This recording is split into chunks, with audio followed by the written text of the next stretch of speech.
Shalom, shalom, and good morning from a balcony in Jerusalem, actually looking toward the southwest. Beautiful morning this morning that on for us. Today is day 4. Today is day 4, I think. It is Wednesday, October the 11th, I believe. It's funny how the days would be running together in one sense, but Yah is good, and we are blessed. It is peaceful, we are safe, it is quiet. Lots of things going on the fringes, obviously in the north. It's my understanding, I guess, that there are 2 fronts now going on, both with Syria and with Lebanon, though probably not as hot as they can and maybe will get. Gaza in the south, and then various different actions around the country in the middle, where terrorists who either already resided in the country or maybe infiltrated as a part of the big border crossing, have taken upon themselves to do different little things that are violent in one way or another, in many cases caught and dispatched prior to. However, we mourn with Israel at this time with, I think, roughly 1,200 civilian casualties primarily, and maybe 150 soldier casualties, as well as ongoing hostages and such like that in Gaza. I wanted to talk a little bit for a few minutes. Yesterday I released a video titled "The Sin of Jeroboam," and it was not pointed at any particular individual or particular ministry. It was a broad brush dealing with a number of things that I've watched for years. I've seen this for years, and it apparently stirred the waters with several people, and certainly respect to Pastor Dowell and his leadership for trying to rein in some really negative comments that I received. But you know, I bless people. I do. I bless people, and I recognize that we're all at a different place in our journeys, and the Father has to figure out how to sort this out. Okay. I recognize there are a lot of people that don't agree with what's going on here in this land. But you know what? If you go back and study the history, to start with, understand that the Father works through human agents most of the time. That's how, have I not raised up the Chaldeans for this purpose, right? Did I not send the Assyrians for this purpose? So on and so forth. He raises up and he works through the nations, and he works through people in the nations. So we can't point at and say, oh no, that's a human institution, because, sorry, doesn't work that way. He's in control of all things, right? And he established this nation, and he has returned a significant number of people to this nation. Now, I want to make a very clear statement here. Judah is not all Israel. Kol Israel is the house of Israel and the house of Judah. The house of Israel has not returned. Prophecy says the house of Israel will return. Prophecy says it will actually happen during the time of tribulation. Some understand elements of that will happen prior to, and significant portions after. It's difficult reading and understanding all of that, but I'll be very clear with you that those who are in the land here have place in the land. Now, there are people that have, brothers, I will say brothers. There are brothers that have challenges with the words Ashkenazi Jew. Well, you know what? They don't have a problem. Y'all don't have a problem with Ethiopian Jew. Both of them are locations. It's not descendants. It's not where they came from. It's not the people that they came from. Same thing with the Yemenite Jews. I've stayed with, have dear friends in the Yemenite community, and I've stayed with them at least 5 times, and we went to visit them this time, which would be the 6th time, and may wind up back in that community tomorrow, because our agreement to stay here ends tomorrow, and so we may be moving to a different location tomorrow. Flights on Friday have been canceled. We're trusting the Father and following along on that. But the Yemenite Jews, right? Or the Sephardic Jews, Sephardim. Those are all connected to locations that they have come from, that they've returned from. When the Father said he would disperse and scatter Judah and Israel, that's what he did. Which leads to Judah and Israel, and there's two, the house of Judah and the house of Israel. It's 2 different groups, and I'm going to talk to you in just a second about, from Scripture and prophecy. But they're both part. Together they make Kol Israel. Together that is all Israel. We have to understand this. We've got to get our minds wrapped around the fact that the Father doesn't give a rat's ass about skin tone. It has nothing to do with skin tone. It has everything to do with heart tone. And some of y'all's hearts are being exposed right now, and that's a good thing. You need to go digging in there and figure it out. But when he said he would scatter, the historical record, even with Josephus, is that they went in every direction. The Assyrians carried them north and then pushed them north. And then they were pushed north by the Romans. And they were pushed all the way up into Europe and into Eastern Europe, and eventually all the way to the east coast or the west coast of Europe, into the British Isles. There are clear understanding of lost tribes through all of that region. That doesn't negate the lost tribes that were shot down into Africa, from northern Africa and pushed south. We're brothers. We've got to stop this fighting. It does not honor the Messiah. It does not do anything toward bringing about the fulfillment of prophecy. I was pondering a passage of Scripture this morning that I want to share with you. Because we have got to understand that when we return, according to the book of Revelation, every tribe, tongue, and nation on the face of the planet will be represented before the throne. And there won't be second-class citizens. There won't be people who, those are just the Gentile strap hangers, or those are the people coming to serve us. I'm not going to say the word. I want to. Because it's complete horse manure, complete horse hockey. Right? It's racism. It is divisive. It's the adversary sticking his finger in here and intentionally dividing the houses so that we cannot do and fulfill the promises and the blessings that he promises. Golly. I love y'all, but man, some of the people in my comment section, y'all need to get a grip. Some of y'all think I got here yesterday.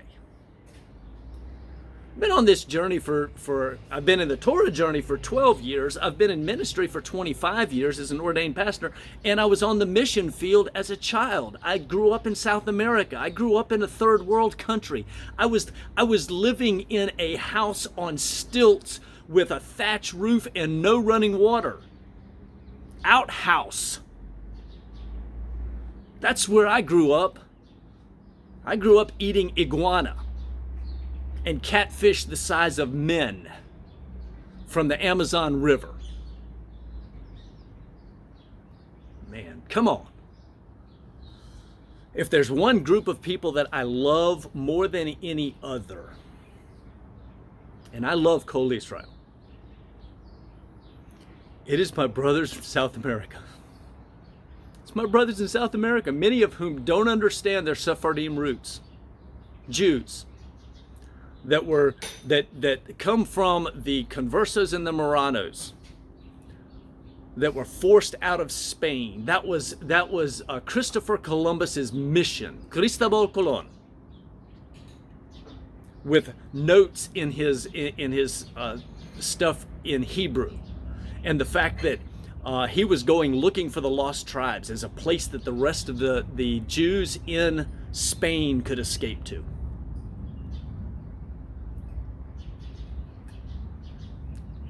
and y'all want to argue over who's the real Jew. Let me tell you something. The seed of Abraham and the seed of our father Jacob was scattered to the ends of the earth. They are every shade.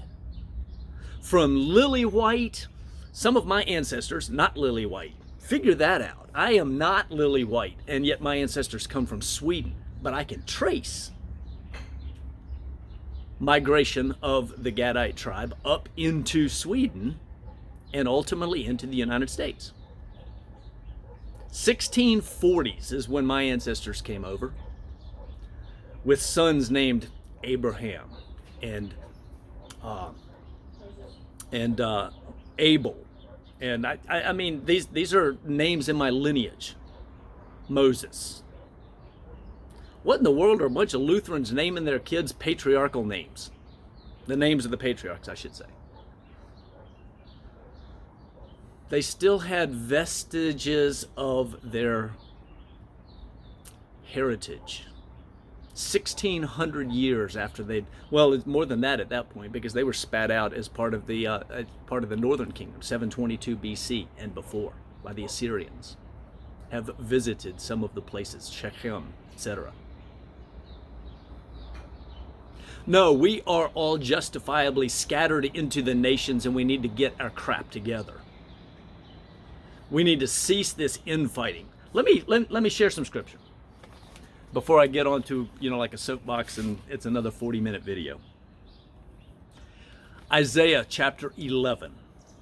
Isaiah chapter 11 has some incredible promise and blessing for us, if we will only stop and listen to it. Starting in verse 11, the whole chapter, and there's so much good stuff in Isaiah as a whole, Jeremiah, the prophets. There's more prophecy about the restoration of Kol Israel than there is about the coming of the Messiah. And yet we don't look at it. Why not? Listen, Isaiah chapter 11, starting in verse 11. Then it will happen on that day that Yahweh will again recover the second time with his hand the remnant of his people who will remain. From Ashur, Mitzrayim, or Assyria, Egypt, Pathros, Cush, Elam, Shinar, Hamath. This is all the way around Israel. This is northern stuff too. It just named Assyria. That's Persian stuff. Persians aren't brown. From the islands of the sea. This is from all over. And prophecy names other places. In other pieces of prophecy, it names other places. The bottom line is Israel was scattered to the ends of the earth. Both houses.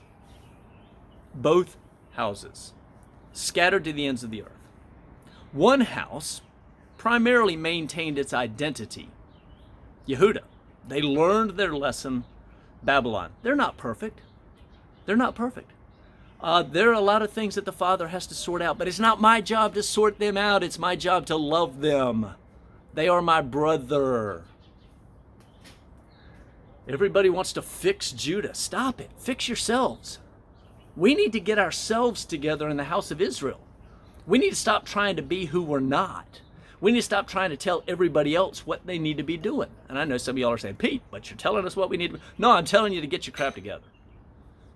Read Scripture. Stop trying to find ways to shut other people out of the kingdom. I'm going to continue. Golly. And he will lift a standard for the nations and assemble the banished ones of Israel. Guys, this is what we want.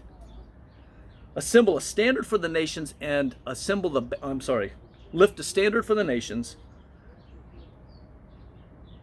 and assemble the banished ones of Israel. He will gather the dispersed of Yehuda from the four corners of the earth. See, this is talking about Israel and Judah. Now some think, oh no, that's parallel. Watch the next passage, the very next verse. Then the jealousy of Ephraim will depart. Understand, Ephraim is a name for the northern kingdom. Ephraim is a name that is used for the house of Israel, the house of Joseph. That's Ephraim. It says, then the jealousy of Ephraim will depart, and those who harass Yehudah will be cut off. Are you one who harasses Yehudah? It just says you'll be cut off. Maybe you don't want to do that. Ephraim will not be jealous of Yehudah, and Yehudah will not harass Ephraim. I'm telling you what, you want to walk in truth and you want to walk in prophecy, stop harassing your brothers. Stop envying or being jealous of your brothers and where they are in their journey with the Most High. Let Him sort it out. Just be obedient to what the Word says. And that goes back to yesterday. Stop, yesterday's message with the sin of Jeroboam. The commandment is to come up to Jerusalem. The commandment isn't come up to Jerusalem unless you disagree with who's there, or unless you don't like, or unless you find whatever. No, the command, just keep the commandments. Get your own house in order. Ephraim will not be jealous of Yehudah. Man, that sounds like good stuff. I would so love for us as brothers just to get along. There's strength and power in that, but there's also blessing. Listen, that's Ephraim and Yehudah, they will swoop down on the slopes of the Philistine on the west. Together they will plunder the sons of the east. They will possess Edom and Moab. The sons of Ammon will be subject to them. And Yahweh will utterly destroy the tongue of the sea of Mitzrayim. And He will wave His hand over the river with His scorching wind, and He will strike it into 7 streams. And make men walk over dry shod. Listen. The blessing comes when we cease to fight with each other, when we cease to be divided. A house divided cannot stand. We must learn to walk together.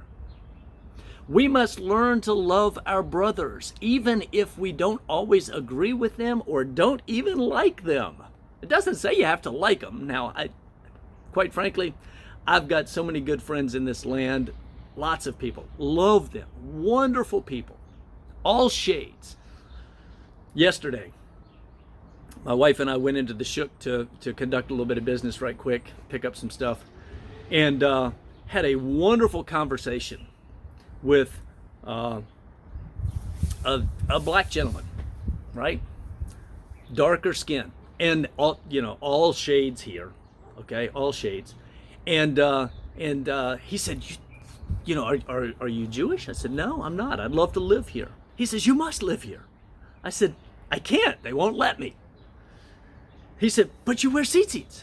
I said, yes, I keep the commandments, but they won't let me. I'm not Jewish, right? He says, I don't understand. And yet at the same time, I'm sitting here thinking, I need to take a picture with this guy to prove to people that, you know what? They're not all lily white people here in black suits. It's just not true. You've got to come up here and see this place for yourself. You've got to come be a witness. Joshua and Caleb came into the land with 10 other men. I guess we do know the names of the other men, but who cares, right? They came up and they looked around and they went, oh, this place devours its young. This place is horrible. It's got giants. It's dangerous. Joshua and Caleb said, no, it's a good land. It's fruitful. It's beautiful. It's the place that Yah said He would bless. It's the place that He has given His people. It's the place that will be inherited by Kol Israel, from every tribe, tongue, and nation across the planet. No, this is a good land. This is a good place. I love being here, and if the Father keeps us here, I'm happy. I would delight in that. Right now, we're safe. We're secure. We are joyful even that we're here. We're praying. We're watching. We're being wise. But something's happening here. Something amazing is happening here. And we need to embrace it. But we also need to embrace our brothers. We need to mourn for the losses in Israel. We need to trust that the Most High has the ability to sort this out. And cease trying to draw lines of distinction or division that push people out of the kingdom, instead of looking for ways to pull them close and show them the love of the Messiah. Show them that we walk the commandments and that we desire to walk with them as brothers, not in an adversarial relationship. I would die for any of these here. Happy to, if it brings the kingdom closer.